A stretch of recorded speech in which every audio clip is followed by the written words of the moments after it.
नमस्कार, स्वदेश एजेंडा देख रहे हैं आप और मैं हूं आपके साथ राखी। भारत में सोना और शेयर बाजार निवेशकों की पहली पसंद रहा है, लेकिन सोना एक ऐसा इन्वेस्टमेंट एसेट है जो आपके बुरे वक्त में भी काम आता है। आज के बाजार की रफ्तार के हिसाब से भी शेयर बाजार की अपेक्षा सोना खरीदना ज्यादा फायदेमंद साबित हो रहा है। भारत में सोने की कीमत प्रति 10 ग्राम 1,13,000 से ज्यादा पहुंच चुकी है, जिसके 1,50,000 के पार पहुंचने की उम्मीद भी है। लगातार कीमतें बढ़ने से इस साल सोने ने निवेशकों को 49% का रिटर्न दिया है, इसलिए सोना भारतीयों की पहली पसंद बना हुआ है। वहीं पिछले एक हफ्ते में शेयर मार्केट में तगड़ी गिरावट देखने को मिली।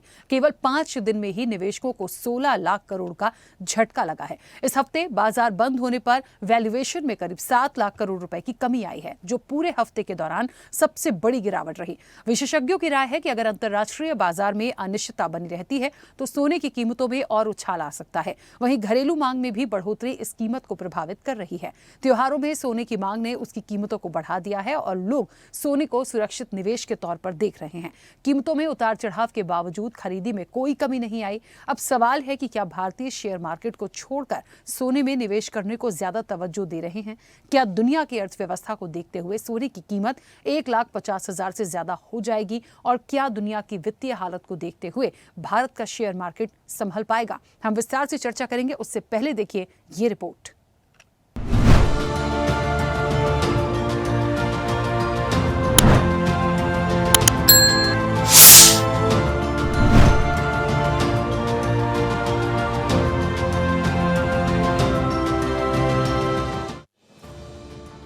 भारत में सोना सिर्फ एक कीमती धातु नहीं, बल्कि हमारी संस्कृति और परंपरा का हिस्सा है। भारत में सोना हमेशा से सुरक्षित निवेश माना गया है। बड़े बुजुर्ग कहते हैं कि जिसके घर में सोना होता है वो चैन से सोता है। सोना एक ऐसा इन्वेस्टमेंट एसेट है जो आपके बुरे वक्त में काम आता है। जब इकोनॉमी में मंदी छाई हो, महंगाई बढ़ी हुई हो, शेयर मार्केट गिरे हुए हो, तो सोना सेफ हेवन एसेट बन जाता है। सोना उस समय में भी आपको अच्छा रिटर्न दे सकता है। ऐसे में भारत में सोने की मांग साल भर रहती है, लेकिन त्योहारों और शादी के सीजन में ये चरम पर पहुंच जाती है।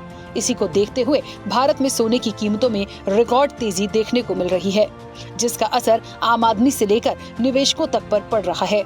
वैश्विक स्तर पर डॉलर की मजबूती, अमेरिका के टैरिफ लगाने और तेल की कीमतों में उतार चढ़ाव के कारण सोने की कीमतों में भी बदलाव आया है। घरेलू बाजार में 24 कैरेट सोने की कीमत 1,13,261 रुपए प्रति 10 ग्राम और 22 कैरेट सोने की कीमत 1,03,748 रुपए प्रति 10 ग्राम रही।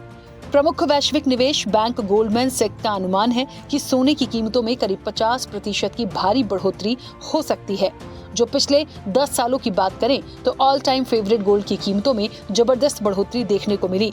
साल 2015 में जहां 10 ग्राम सोने का भाव 26,343 रुपए था, 2016 में 28,623 रुपए, 2017 में 29,000 रुपए, 2018 में 31,000 रुपए, 2019 में 35,000 रुपए, 2020 में 48,651, 2021 में 50,000 रुपए, 2022 में 56,100 रुपए, 2023 में 61,100 रुपए और 2024 में 76,160 रुपए रहा।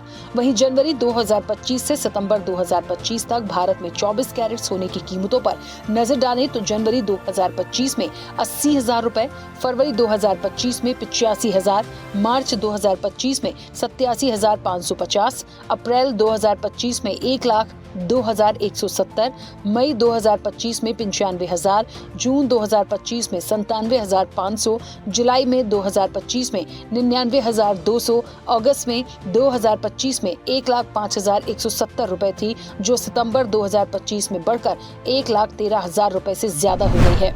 इसके साथ ही गोल्ड ने साल 2025 में अब तक की करीब 49% बम्पर रिटर्न दिया है। अगर हम पिछले 10 सालों में गोल्ड का रिटर्न देखें तो लॉन्ग टर्म इन्वेस्टर्स ने शानदार मुनाफा कमाया है।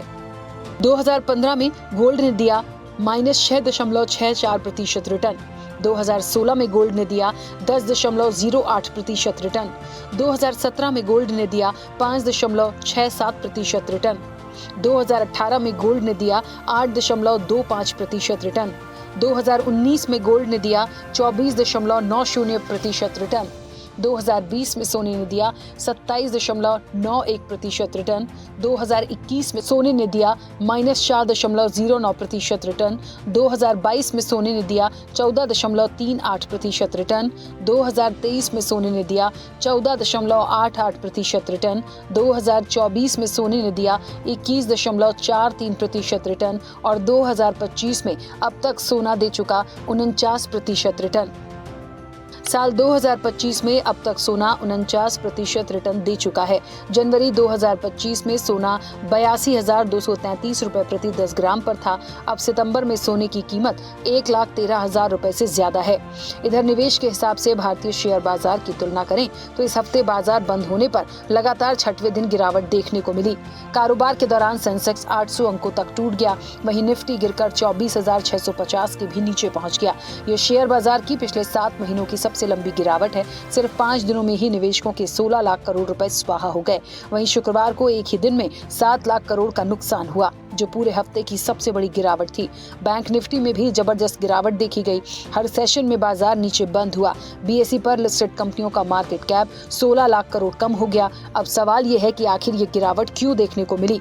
पहली वजह रही अमेरिका के H-1B वीजा का असर शेयर बाजार पर पड़ा। हफ्ते की शुरुआत में ही इसकी वजह से भारतीय आईटी कंपनियों के शेयर्स में जोरदार गिरावट आई। वीजा फीस बढ़ने से आईटी सेक्टर पूरे हफ्ते दबाव में रहा। इसके अलावा रुपया डॉलर के मुकाबले कमजोर पड़ गया। वहीं ग्लोबल तनाव से कच्चे तेल के दाम बढ़ गए, इससे महंगाई का डर बढ़ा। शेयर मार्केट में विदेशी निवेशकों ने शुक्रवार को 16,057 करोड़ के शेयर बेचे, वहीं घरेलू निवेशकों ने भी 11,464 करोड़ निकाल लिए। बाजार में पैसा कम होने से गिरावट तेज हुई। इधर ट्रंप ने नया फार्मा टैरिफ बम फोड़ा। ट्रंप ने फार्मा पर 100%, फर्नीचर पर 50% और भारी ट्रकों के इंपोर्ट पर 25% टैक्स लगा दिया, जिससे भारतीय कंपनियों पर असर पड़ा। कुल मिलाकर भारत में शेयर बाजार की तुलना में भारत में गोल्ड ऑल टाइम फेवरेट बना हुआ है और दामों में रिकॉर्ड तेजी के बाद भी जमकर खरीदारी हो रही है। स्पेशल रिपोर्ट, स्वदेश न्यूज।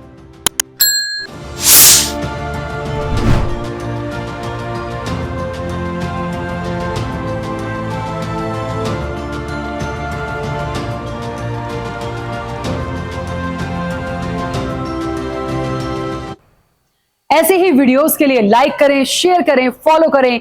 YouTube पर जाकर सब्सक्राइब कर बेल आइकन दबाना ना भूलें और ताजा अपडेट्स के लिए swedeshlive.com पर जरूर जाएं।